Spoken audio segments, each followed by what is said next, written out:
पर शासन करने के लिए, मन पर शासन करने के लिए, दिव्य आनंद का अनुभव करने के लिए ब्रह्मचर्य नींव है, नींव। ये लक्षण बताए जाते हैं जिसको पतन के मार्ग में जाना होता है, उसके ऐसे लक्षण होते हैं।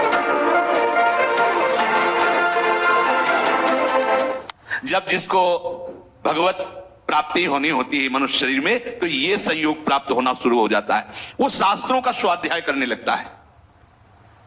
इंद्रियों की चांचल्यता उसे अच्छी नहीं लगती, देखना सुनना बोलो, गंभीरता आने लगती है। कोई भी उससे बात करे मुस्कुराकर, ऐसा दयाचित्त, सब पर करुणा करने वाला उसका स्वभाव बनने लगेगा। चित्त विषय चिंतन के लिए लालायित नहीं होगा, लालची नहीं होगा, चित्त उदासीन हो, कुछ अच्छा ही नहीं लगता। स्वभाव में कोमलता, दूसरों से कुछ लेने की इच्छा का त्याग, किसी को भी मन से भी दुख ना पहुंचाने की सोचना, मन से भी किसी को दुख ना पहुंचाने की नहीं, किसी को मन से भी दुख हम ना सोचें कि भगवान देखो हमको गाली दिया, अपमानित किया, इसको ऐसा नहीं, ऐसा भी नहीं। सद्गुरुदेव भगवान की पूजा, पवित्रता का स्वभाव और अपने इन कर्मों का कभी प्रचार ना करना, यह है जिसकी उन्नति होनी, भगवत प्राप्ति होनी होती है। तो ये लक्षण उसके हृदय में जागते हैं। अपने शिष्य कश्यप जी को वो बोल रहे हैं। और जिसका पतन होना होता है, नाश होना होता है, उसे विपरीत बुद्धि प्राप्त हो जाती है। बुरी दशा आने के पहले बुद्धि बदली जाती है। उसके हृदय में विपरीत दशा जागृत होती है। विनाश काल में बुद्धि व्यावर्तते चास्य विनाशे प्रत्युपस्थिते, उसकी ऐसी बुद्धि में उल्टी भावना आ जाती कि कब तक ये सब, अरे भोगो यार, भगवान को मिलना होगा मिल जाएंगे, ना मिलना ना, सामने भोग उपस्थित है, भोगो। उसमें धैर्य नहीं रहता। ये लक्षण बताए जाते हैं जिसको पतन के मार्ग में जाना होता है, उसके ऐसे लक्षण होते हैं। वो अपने धैर्य को नहीं बनाए रखता। कोई भी भोग सामने आया, विचार नहीं करना, पशु की तरह बस उसे स्वीकार कर लेना, नहीं।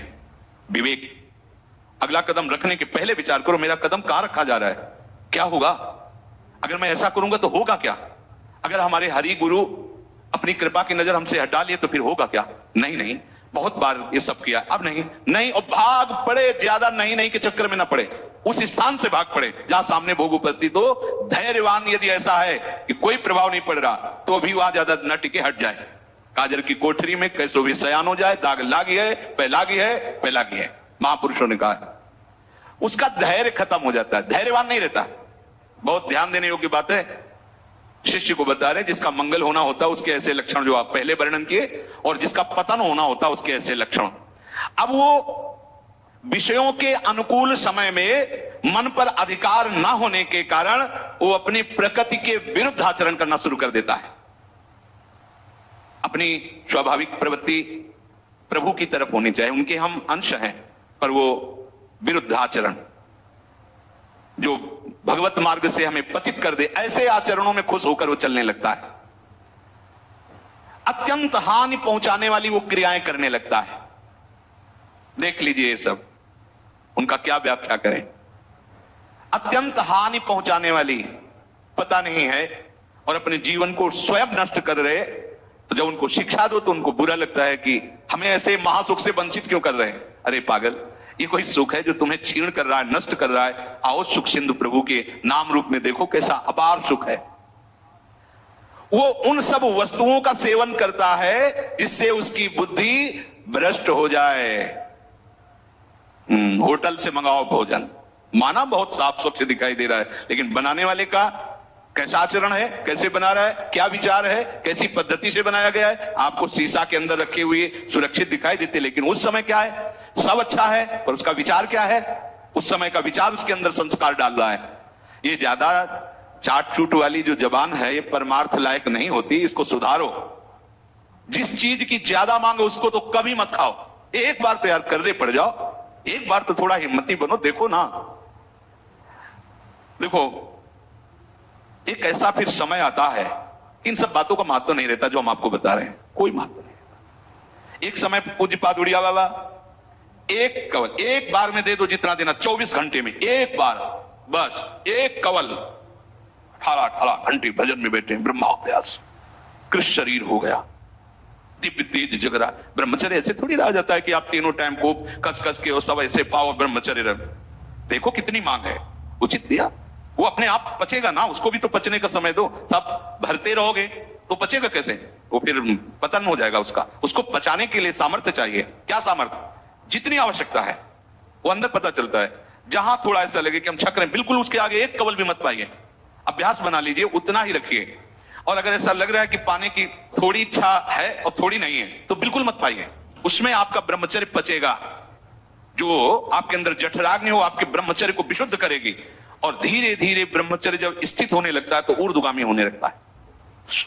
जहां ब्रह्मचर्य ऊर्ध्वगामी हुआ तो दिव्य तेज, दिव्य शक्तियां, दिव्य ज्ञान अपने आप जागृत हो जाता है। ये इसीलिए, इसी आनंद के लिए तो मुझे मनुष्य शरीर मिला है भाई। काहे को? जो बहुत बार, अब नहीं, अब जो एक बार भी नहीं हुआ वो करेंगे। क्या? भगवत आराधना, संयम से रहकर प्रभु के मार्ग में चलना। ये आहार पर ध्यान दीजिए। सारा का सारा परमार्थ का इसी पर टिका है, इसी पर, आहार पर। जिसको कश्यप जी से उनके गुरुदेव कह रहे कि जिसको इस मनुष्य जन्म में पूर्व पुण्य कर्म या संत महात्माओं की कृपाओं से मुक्त होना होता है, उसके ऐसे लक्षण प्रकट हो जाते हैं। वो शरीर के जितने भोग हैं उन भोगों में उसका विचार प्रकट होने लगता है। कब तक? कितना खाते रहेंगे, ये कितना देखते रहेंगे, कितना भोगते रहेंगे, ये प्रारंभिक विचार प्रकट होने लगता है। मन कहता है ये संयोग कब तक रहेगा? कितना कितना विचार, अंदर विचार प्रकट होता है। उस विचार से उसके हृदय में इस शरीर और इन भोगों की जलन से मुक्त होने की इच्छा जागृत होती है। अब वो दानम व्रतम ब्रह्मचर्यम यथोक्तम ब्रह्मधारणम दमः प्रशांतता चैव भूतानां चानुकंपनम संयमाश्चानुशंस्यं च परस्वादानवर्जनम व्यलीकानामकरणं भूतानां मनसा भुवि माता पित्रोश्च शुश्रूषा देवतातिथि पूजनम गुरु पूजा घृणा शौचम नित्यमंद्रिय संयमम। अब उसके हृदय में उदारता प्रकट होती है। क्या? वो अब संयम में आने लगता है। कम आहार करना, सात्विक आहार कर। यार आहार से प्राण ही पोषण तो करना, चाहे जो कुछ पाओ, इस पर तो भाई संयम करना पड़ेगा। कुछ काल तक आप करके तो देखिए। अभी आपने आहार का केवल देखा है हिसाब, तो आपकी दशा क्या है? आप थोड़ा संयम में आइए और रसेंद्री के मांगे हुए आहार को कम दीजिए। मान लीजिए ये जन्म थोड़ा इसमें लगा दीजिए, आप देख लीजिएगा। केवल प्राण पोषण होता है आहार से, लेकिन जब आप रसेंद्री से युक्त होकर फिर वो आपको और भोगों में फंसाएगा। बच नहीं सकते, पक्का नहीं बच सकते। संभालना पड़ेगा, संभालना पड़ेगा। जब तक आपकी रसेंद्री ठीक नहीं होगी तब तक आप हमारी बातों को धारण करने की योग्यता नहीं प्राप्त कर पाएंगे। समस्त इंद्रियों में चांचल्यता प्रकट करने वाली प्रमुख इंद्रिय रसेंद्री है जिह्वा। इसको संभालिए, संभालिए। जगह जगह ये बात शास्त्रों में पाई जा रही है कि बहुत साधना में इसका योगदान है रसेंद्री का। बहुत संयम में रही। हमने बहुत से संत भगवान को देखा है। अब ये जो विचरण करने वाले महात्माओं घटना होती कि भाई 35 रोटी पा गए, ये पा, अब 8 दिन भोजन नहीं मिला तो 35 रोटी क्या करेगी? एक बार में 5 या फिर 5-6 दिन के लिए फुर्सत, वहां कुछ विकार थोड़ी आने की जरूरत है। हाँ, जब आपको बाल भोग मिल रहा है, राज भोग मिल रहा है, शयन भोग तीनों टाइम मिल रहा है, अल्पाहार, थोड़ा थोड़ा सात्विक आहार, भजन, हर समय आप बैठ सकते हो, ऐसी हो। अब वो ब्रह्मचर्य व्रत को धारण करेगा। उदारता, संयम, खान पान, ये सब, और ब्रह्मचर्य। सच्ची मानिए ये अलौकिक व्रत है। ब्रह्मचर्य धारण करने वाले कोई बादाम, हलवा, घी की जरूरत ही नहीं भाई। बिल्कुल सच्ची मानिए। जैसे तप्त भूमि में पैर कैसे पड़ता है, एकदम ऐसी बिजली रहती है ब्रह्मचारी के शरीर। बिजली 60 किलोमीटर बिना विश्राम किए चलते देखा है। पीछे भी चर्चा की थी। हम हार गए। कमंडल हाथ में चढ़ ब्रह्माकार वृत्ति चले जा रहे।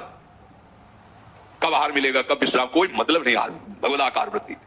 ब्रह्मचर्य अत्यंत आवश्यक, जिसे आप खिलवाड़ समझ रहे हो, ये बहुत बड़ी हानि है। जिन लोगों को ऐसा लगता है कि ब्रह्मचर्य छीण करके हम घी दूध पी करके या मकर और कौन सी भस्म और स्वर्ण भस्म, मकर ध्वज और क्या क्या, भाई ये सब उसकी पूर्ति नहीं कर सकते। ध्यान रखना, जो ब्रह्मचर्य आपका छीण हुआ, जो नस नाड़ियों का अभ्यास आपका गलत बन गया, उसको कोई भी भस्म, कोई भी औषधि, कोई भी घी दूध बादाम पिस्ता पूर्ण नहीं कर सकता। ध्यान रखना। जिन लोगों को ऐसा लगता है वो भ्रम में है, वो भ्रम में है, वो भगवत आराधन की योग्यता खो देंगे। ब्रह्मचर्य अत्यंत आवश्यक है।